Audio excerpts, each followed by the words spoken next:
네, 지금 이 시각 현재 이재명 대표의 라이브 방송이 이어지고 있습니다. 유튜브를 통해서 이어지고 있는데 이재명과 함께라면 이렇게라는 제목으로 지금 장경태 최고위원과 함께 지금 유튜브 방송을 실시간으로 지금 하고 있습니다.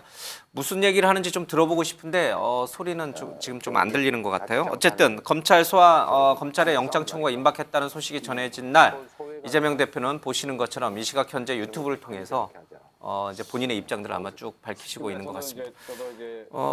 의미 있다고 해서 이게 이렇게 되면 어떻게 되는 거예요? 지금 이재명 대표가 지금 유튜브를 통해서 아마 본인의 검찰의 영장 청구와 관련해서 저 상세한 소감이나 아니면 입장문을 좀 발표할 것 같은데 앞서 들으신 얘기를 보면은 도대체 내가 어디 도망가는 것도 아닌데 이해가 안 된다. 증거를 내놓으면 될 일이지 증거도 내놓지 않은 상황에서 이렇게 망신주기를 하느냐 이런 뉘앙스가 강하게 배어 있습니다. 원래 이제 구속영장은 도주의 우려와 또 증거인멸의 우려가 있을 때는 당연히 구속영장을 청구를 하는 겁니다. 그래서 이재명 대표 같은 경우는 물론 이제 도주의 우려는 없지만 그러나 증거인멸의 우려는 굉장히 이제 검찰의 시각에 봤을 때는 있기 때문에 당연히 이제 영장을 청구해야 되는 거고요. 사실은 제1당 대표니까 저 정도 되지 사실은 보통 사람 같으면 벌써 구속영장을 쳐서 구속이 됐을 겁니다.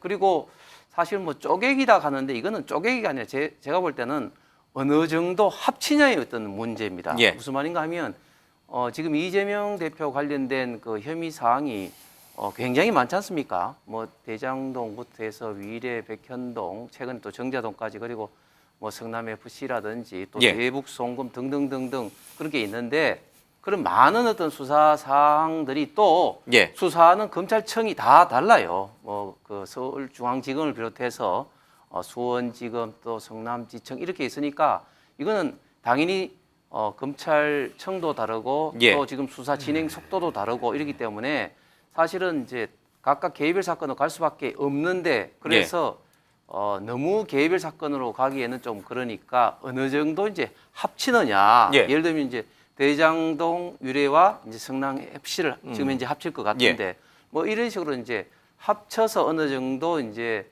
구속영장 청구를 하는 것이 뭐 이게 뭐 망신 주기 위해서 뭐 쪼개기 뭐 영장 청구를 한다 뭐 이런 어떤 것은 아닌 것 같습니다. 정성우 의원이 김용 또 정진상 두 사람을 찾아간 것서 그래서 특별 면회를 한 것은 그렇게 놀랄 일이 아니다. 그냥 단순히 격려 차원에서 힘내라. 의지가 꺾이지 마라. 이렇게 격려하고 덕담한 차원인데 이거를 가지고 서울중앙지검 관계자는 이재명 수사 염두에 두고 입단속시킨 것으로 보고 있다. 이런 제 언급을 했습니다. 왜 검찰은 그렇게 볼까요? 이렇게 지금 두 분의 말씀처럼 그냥 잘 알던 지인들이 지금 구속돼 있으니까 격려 차원에서 가서 덕담 차원에서 한 얘기를 또 옆에 교도관이 있는데 설마 그거를 증거인멸하라고 시켰겠습니까? 그런 상식적인 선에서 왜 안 보고 자꾸 이렇게 뭔가 입단속시킨 걸 왜 검찰은 그렇게 해석을 할까요? 저는 친명계 자장 역할을 하고 지금 있는 정성호 의원이 갔다는 것은 결국은 제2의 유동규를 막기 위한 거다. 그러니까 유동규 학습 효과다. 그러니까 유동규가 처음에 이제 체포될 때 김용, 정진상 이 두 사람이 유동규 본부장에게 휴대폰을 버려라 그리고 뭐 쓰레기를 모아서 병원에 가라 이런 식으로 해서 그것을 피하기 위해서 이제 가르치고 그 정도로 이제 유동규 본부장도 굉장히 의형제라고 생각하고 가까웠죠. 그러다가 감옥에 이제 구치소에 이제 1년 정도 있다 보니까 이제 나를 이제 버리고 뭐 이런 어떤 배신감 이런 것 때문에 극단적인 선택도 뭐 생각이 들면서 차츰 이제 생각이 이제 달라지게 되면서 이제 제대로 이제 진실을 이제 이야기를 이제 시작했지 않습니까? 그런 것을 지금 똑똑히 배운 지금 이재명 대표 측에서는 지금 정진상 유동규도 언젠가는 또 이렇게 해유 내지는 뭐 이렇게 증거 뭐 이런 것 때문에 진실을 말할 수 있다 이동규처럼 그렇기 때문에 좀 이제 우리가 버리지 않았다 끝까지 당신들 챙긴다 이런 어떤 효과를 좀 주기 위해서 가장 이재명 대표 측에 어떻게 보면 자장 역할을 하고 있는 우리 정성호 의원이 가서 조금만 더 버텨라. 그 이재명 지금 현재 그 이 검찰이 당신들을 뭐 이렇게 뭐 하더라도 예. 이재명 대표가 대통령이 되면은 뭐 가석방이나 사면 이렇게 된다 이런 어떤 뉘앙스를 주기 위해서 용기와 그리고 의지를 주기 위해서 저는 방문했다. 즉 유동규 제2의 유동규를 막기 위한 어떤 그런 어떤 조치다 이런 생각이 좀 듭니다. 유동규처럼 김용, 정진상 씨가 이재명 대표에 대해서 배신하지 않도록 입단속을 한 게 맞다. 네. 이렇게 보시는군요. 이 때문인지 모르겠습니다. 지금 주호영 원내대표, 국민의힘 원내대표의 교섭단체 연설이 오늘 있었습니다. 어제는 이제 박홍근 원내대표의 연설이 있었고요. 자, 이 국민의힘 쪽에서는 이런 민주당의 어떤 모습이 전형적인 내로남불이다 이렇게 지금 주장을 하고 있습니다. 주호영 원내대표의 얘기를 잠깐 들어보겠습니다. 현재 이재명 더불어민주당 대표가 여러 가지 부정부패 혐의를 받고 있는 것은 더불어민주당뿐만 아니라 국회 전체 위신을 떨어뜨리고 있습니다. 정치와 국회에 대한 민주당 정권 5년 전체가 내로남불의 역사였다고 합니다. 문재인 대통령이 야당 동의 없이 임명한 장관급 이상 인사가 무려 34명으로 역대 최대였습니다.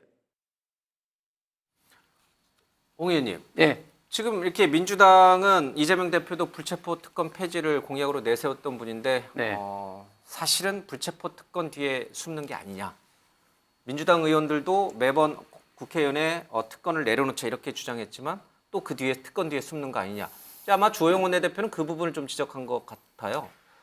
네, 어느 순간 그 민주당이 과거의 민주당은 상당히 좀 색깔도 다양하고 좀 다양성이 있는 어떤 예. 당이었는데 이제는 자꾸 이제 좀 한 목소리만 들리고 좀 다른 목소리가 뭐 나면은 뭐 당 공천은 물론이고 과거에는 친문 지금은 개딸 세력들에게 집중 어떤 공격당하는 그런 어떤 당이 돼버린 것 같습니다. 그 은택수 의원이나 과거에 다른 이야기를 했다가 뭐 어떤 효과를 받는지 예. 그런 학습 효과가 있기 때문에 점점 민주당은 좀 다른 목소리가 좀 나오기가 좀 힘든데 예. 지금 주호영 대표의 어떤 연설에 어떻게 보면은 딱 지금 현 상황이 되는 게 과거 이재명 대표가 뭐 그 대선 공약에 불체포 특권은 주장했으면 물론이고 예. 그 2017년도 박근혜 대통령 탄핵 이후에 어떤 이야기를 했냐면 이재명 대표가 그때 당시 성남시장으로서 박근혜 대통령 탄핵되면 청와대에서 나오자마자 체포해야 된다. 뭐 이런 식으로까지 강하게 이제 주장을 좀 했습니다. 지금 입장이 바뀌었다고 해서 지금 불체포 특권에 지금 현재 진짜 숨는 것은 굉장히 좀 비겁하고 정말 당당하게 수사를 받는다 했는데 당당하게 어떻게 보면 법원에 예. 영장 심사를 기다려서 판단하는 것이 정말 당당하게 받는 것인데 결국은 이런 어떤 불체포 특권에 기대는 것은 스스로 내로남불, 예. 스스로 어떤 자가당착에 빠지는 어떤 그런 어떤 모습을 보여주는 것 같습니다. 자, 이렇게 지금 정의당이 특검안을 냈고 사실은 민주당 안과는 굉장히 다른 부분도 있습니다만은 어쨌든 윤 대통령이라든지 뭐 또 50억 클럽에 대해서는 포괄적으로 특검을 할 수 있는 방안이라는 점에서 민주당과는 큰 차이가 없는 것 같습니다. 자, 이 특검안에 대해서 국민의힘은 어떻게 생각하세요? 특히 아니, 윤 대통령 부산저축은행 지금 문제. 그 정의당 50억 클럽 특검안하고 지금 민주당의 지금 대장도 특검안은 완전히 다른 내용이죠. 예. 방금 박은석 의원이 말씀하신 것처럼 지금 50억 클럽에는 당연히 지금 현재 그 이재명 그 대장동 관련된 건 완전히 빼고 이제 50억 클럽 이제 이야기를 이제 하고 계신 거고 이게 배경이 잘 아신 것처럼 곽상도 의원이 지금 대가성이 없다 해서 뇌물에 관련된 이제 무죄를 받았는데 사실 이 부분에 대해서는 많은 국민들이 좀 납득하기 힘든 어떤 그런 결정이었습니다. 국민의힘도 그렇고 대통령실도 그런 분위기는 있어요. 네, 그렇습니다. 이거는 뭐 누가 보더라도 조금 납득하기 힘들고 최근에 또 뭐 유명 의원 건도 그렇고요. 그래서 이 문제에 대해서는 좀 더 강력하게 이제 검찰에서 조사를 좀 임해야 되고 검찰총장과 서울지검장도 여기 관련해서 공판 검사를 더 추가적으로 뭐 파견한다든지 그런 항소했습니다. 어떤 뭐 이야기를 했습니다.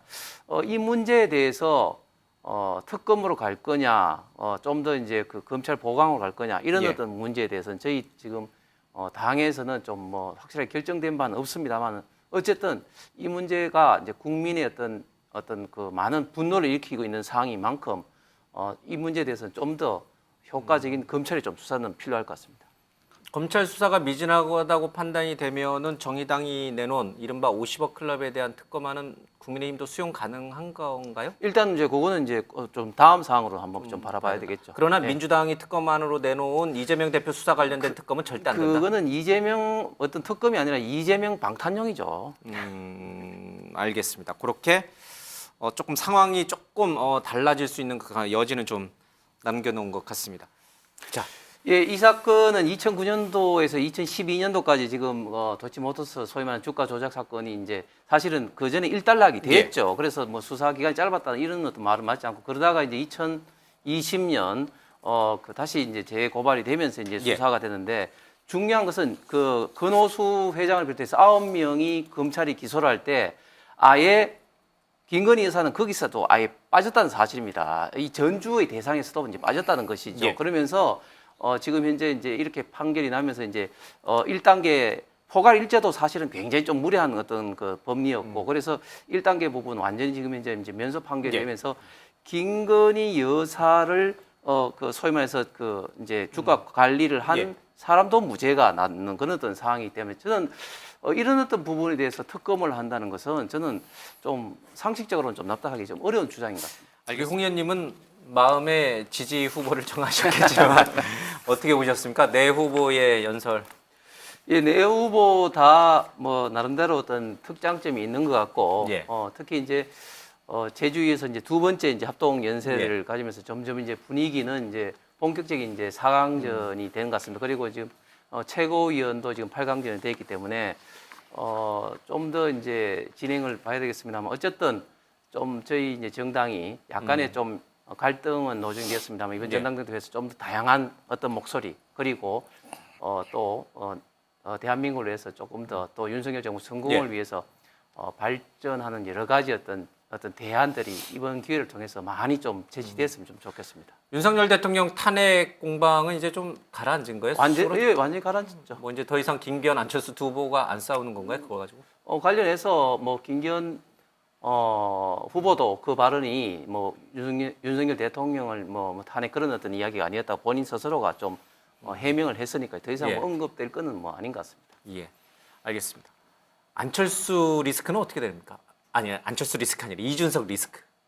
이준석계의 돌풍은 어떻게 생각하십니까? 이준석계 돌풍이 뭐 이번에 이제 꽤 지금 세게 불고 있죠. 그게 이제 뭐 여러 가지가 있겠지만 특히 이제 뭐 그동안 당원들이 계속 꾸준히 들어왔고 특히 또 조직적으로 또 하고 있고 뭐 이런 그런 어떤 효과가 있는데 이제 지금부터는 그런 거하고는 조금 다른 어떤 양상이 진행될 것 같습니다. 알겠습니다.